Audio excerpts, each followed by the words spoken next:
How the Tortoise Won Respect, a South African folk tale. It was the old days, a long time ago. It was in those days that the lion was the most powerful animal in the entire land. He was very mighty and he was very strong. His word was law and everyone obeyed him. Now in those days, the animals did not have any food of their own. They were not yet good hunters. They had to sneak into the gardens of the humans and steal whatever vegetables they could. However, if they were ever caught by the humans, they ended up in someone's stew pot. Unfortunately, this happened far too often, and it worried the lion very much. So he called a meeting of all the animals. He told them that they must all move to another place. He told them that they must move to another place where there were no humans. He told them that they must move to another place where they could plant their own food and live in peace. All the animals agreed with the lion. The cheetah was sent to steal some tools from the humans. The monkey was sent to steal some baskets from the humans. The rabbit was sent to steal some seeds from the humans. All the animals went off to search for a new place to live, a place where they could grow their own food. The faster animals, like the rabbit and the antelope, led the way. In the middle were the larger animals, like the buffalo, elephant, and giraffe. In the rear were the slower animals, like the tortoise and the chameleon. Stop it. The animals traveled for a long time. Finally, the voice of the cheetah was heard from the front. The cheetah called out to everyone that he had found a beautiful place. It was a place, he said, where the land was very fertile. It was a place, the cheetah said, where there was a large river.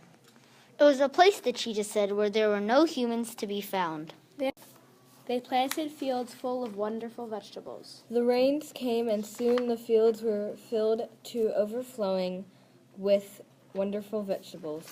There were large pumpkins, delicious carrots, great cabbages, and sweet, sweet potatoes. The animals could not believe their own fortune. Water was plentiful, food was plentiful, and their lives were very, very plentiful. But our story does not end there, for as is the case in all stories, something will happen to the animals. And so it was. One day, the animals awoke and set off for their garden. When they got there, they saw that every vegetable, every crop, everything they had planted was gone. There was nothing left. Every lake was drained, and there was not a drop of water to be found in the bottom of the lake. The animals could not believe what they were seeing. All that they had worked for, all that they had planted, was now gone. And it was about this time that a very large and most enormous shadow fell across the sun. The sky went dark. There above them was a tremendous monster, a beast as large as it blotted out the sun. Its skin was gray and brown and smelled like the dung from dying warthogs. Its eyes were green and slimy. Its mouth was like a fantastic cave with rotting teeth and a breath that would kill forests of trees. I am the monster. I am the one who eats animals with one single cup. I am the one. I am the one who owns this land. You are on my land. You all anger me. I will eat you. I will eat all of you in one single go.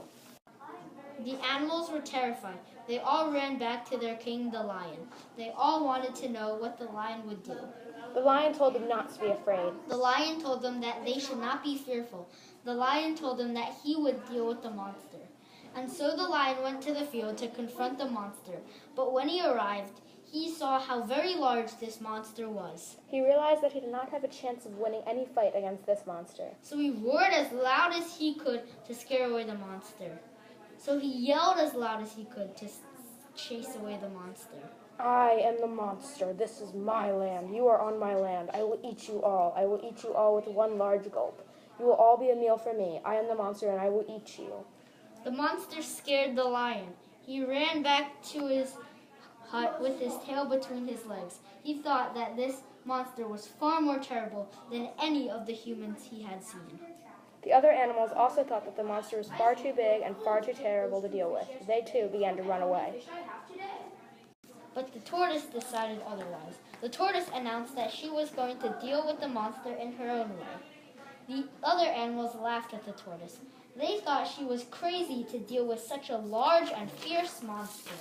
But the tortoise was very wise and very clever. She asked the antelope to prepare a sharp axe for her. This he did, and she took the sharp axe and hid it under her shell. The tortoise, tiny and slow, walked up to the monster and shouted at him. She told him that she was tired of all his boasting. She told him that she was tired of all his bad breath.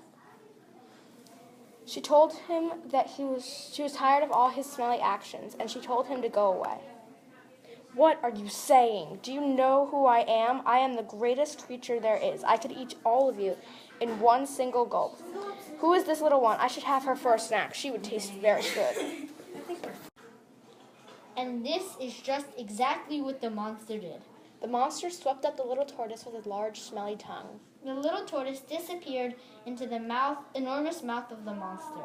As soon as the tortoise disappeared into the monster's mouth, she took the axe from under her shell and she began to chop at the monster's tongue. Chop, chop, chop. Chop, chop, chop. Chop, chop, chop. The monster cried out. He made loud sounds. What are you doing? Why does my mouth hurt? You are hurting me. You must stop. You must stop. Now. But the little tortoise did not stop. Chop, chop, chop. Chop, chop, chop. Chop, chop, chop. Finally, the monster's tongue was chopped away from his mouth. The tortoise continued to swing her axe. She chopped across the neck of the monster.